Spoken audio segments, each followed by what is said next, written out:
So today we're going to watch a follow home robbery. This is becoming very prevalent, especially out in California, which is where I think this takes place. It's November 26, 2021 at 11, 22, 11. So basically, I think that's 10 o'clock. So let's check out what happens.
All right, so a lot of lessons to be learned here. One, 5 and 25 save lives. So,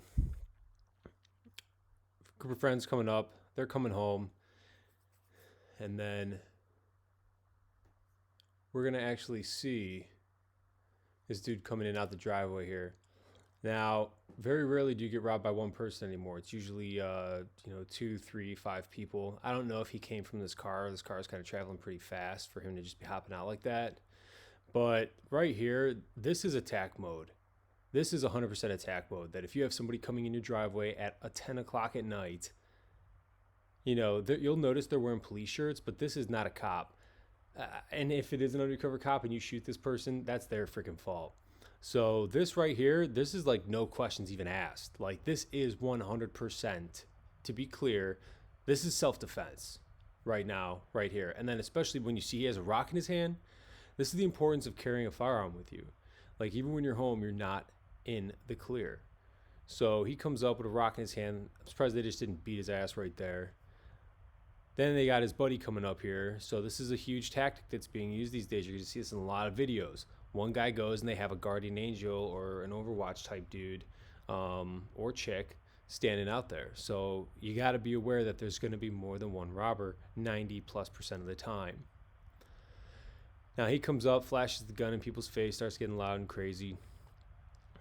And I don't know if this is a real gun or not. It's kind of like blue tinted. It could be the lighting, but it also could be Cerakoted. Guns can be blue.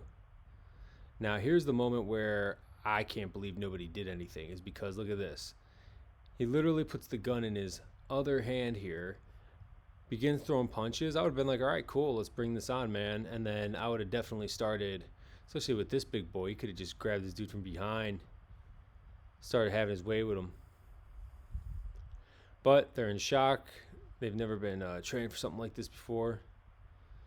And again, he just keeps the gun over in that other hand. Now, this is huge because when they get inside that house, my thought process is they're going to kill them. I don't know if they did or not, but I would be fighting for my absolute dear life. She could do something too. Just because you're a woman and there's a man attacker doesn't mean you can't do anything. That's 3 against 2 right there. And his gun is not in his shooting hand. So 5 and 25 save lives. Don't be afraid to defend yourself. If something feels strange, probably is. If you have comments or questions, go ahead, drop them in the box. This is definitely self-defense right here. If you would have had a firearm, this could have definitely turned out different for them. All right, take care, everyone. Stay safe, and always be kind.